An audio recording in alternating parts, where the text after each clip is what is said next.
മഹിതം മലയാളം.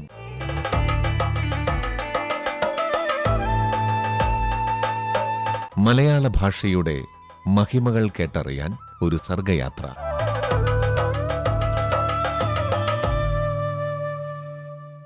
ഇന്ന് മഹിതം മലയാളം അവതരിപ്പിക്കുന്നത് ഡോക്ടർ സിബു മോഡയിൽ.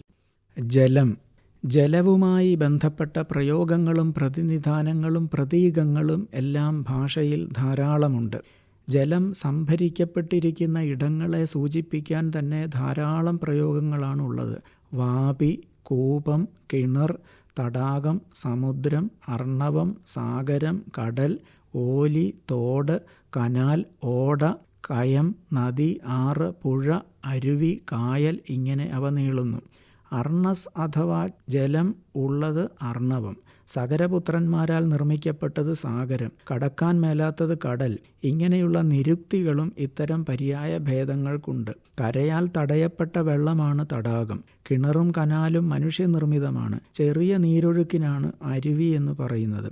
ജലഗതാഗതങ്ങളുമായി ബന്ധപ്പെട്ട പ്രയോഗങ്ങളും ധാരാളമുണ്ട്. ചങ്ങാടം അനായാസമുണ്ടാക്കാവുന്ന ജലഗതാഗത മാർഗമാണ്. കേവുവള്ളം വലിയ തോണികളാണ്. കൊട്ടവഞ്ചി ഇന്ന് വിനോദത്തിനായിട്ടാണ് ഉപയോഗിക്കുന്നത്. ചുണ്ടൻ വള്ളം രാജകീയ വാഹനമായിരുന്നു. അണിയവും അമരവും ചുരുണ്ട കളിവള്ളമാണ് ചുരുളൻ വള്ളം. ഭക്ഷണം പാകം ചെയ്യാനുള്ള വെപ്പുവള്ളങ്ങളും ഇരുട്ടിൽ ആക്രമണത്തിന് ഉപയോഗിച്ചിരുന്ന ഇരുട്ടുകുത്തിയുമെല്ലാം നമ്മുടെ ഭാഷയുടെ ഭാഗമായി കഴിഞ്ഞു. വഞ്ചി, തോണി, നൗക എന്നീ പര്യായ ഭേദങ്ങളും വള്ളത്തെ കൂടാതെ ഭാഷാവിനിമയത്തിലുണ്ട്. യന്ത്രനൗകകളെ സൂചിപ്പിക്കാൻ ബോട്ട് എന്നും വലിയ ബോട്ടുകളെ സൂചിപ്പിക്കാൻ കപ്പൽ എന്നും പറഞ്ഞു തുടങ്ങി. കപ്പലിന് മരക്കലം എന്നൊരു പ്രാചീന പ്രയോഗവും ഉണ്ടായിരുന്നു. തേക്കുപാട്ട് ജലസേചനവുമായി ബന്ധപ്പെട്ട തൊഴിൽ ഗാനമാണ്. കാളകളെ ഉപയോഗിച്ച് വെള്ളം തേവുന്ന പ്രക്രിയയ്ക്കാണ് കാളത്തേക്കെന്ന് പറഞ്ഞിരുന്നത്. ആഴമുള്ള ജലാശയങ്ങളിൽ നിന്ന് വെള്ളം ശേഖരിച്ച് കൃഷിയിടത്തിലെത്തിച്ചിരുന്നത് കാളത്തേക്കിലൂടെയാണ്. കാളകൾ മുന്നോട്ടും പിന്നോട്ടും നടന്നു തുടങ്ങുമ്പോൾ വെള്ളം തേകിത്തുടങ്ങുന്നു. കാള പിന്നോട്ട് നടക്കുമ്പോൾ കയറുകൾ അയഞ്ഞ് തേക്കുകൊട്ട ജലാശയത്തിൽ താണ് വെള്ളം നിറയും. മുന്നോട്ട് നടക്കുമ്പോൾ അത് മുകളിലെത്തും. ജലചക്രം ഉപയോഗിച്ച് വെള്ളം വറ്റിക്കുന്ന സമ്പ്രദായവും മുൻകാലങ്ങളിൽ ഉണ്ടായിരുന്നു. ജലവിനിയോഗവുമായി ബന്ധപ്പെട്ട മറ്റൊരു പ്രയോഗമായിരുന്നു തൂമ്പ്. കൃഷിയിടങ്ങളിൽ വെള്ളം നിലനിർത്തുന്നതിനും ആവശ്യമില്ലാത്ത വെള്ളം ഒഴുക്കിക്കളയുന്നതിനും ഉള്ള മാർഗമായിരുന്നു അത്. നീണ്ട കൽക്കുഴലായിരുന്നു തൂമ്പ്. തൂമ്പ് അടച്ചാൽ വെള്ളം പാടത്ത് നിലനിർത്താം.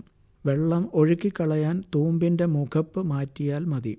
കേരളത്തിലെ ജലസമൃദ്ധിയുടെ പ്രതിഫലനം നമ്മുടെ സ്ഥലനാമങ്ങളിലും കാണാം. കായംകുളം, ചമ്പക്കുളം, എറണാകുളം, വാഴക്കുളം, കൂത്താട്ടുകുളം, പറമ്പിക്കുളം, നാവായിക്കുളം, കഠിനകുളം, ഏഴംകുളം തുടങ്ങി കുളം ചേർന്ന സ്ഥലനാമങ്ങൾ അനവധിയുണ്ട്.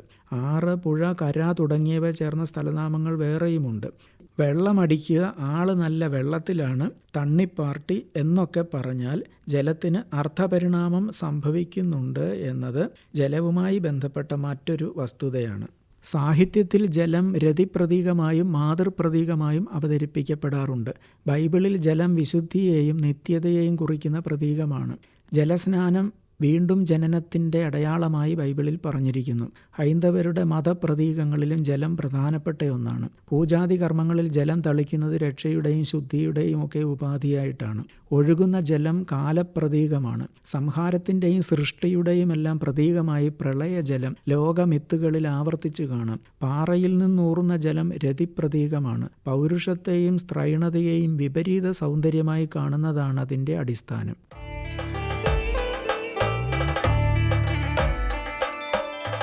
മഹിതം മലയാളം.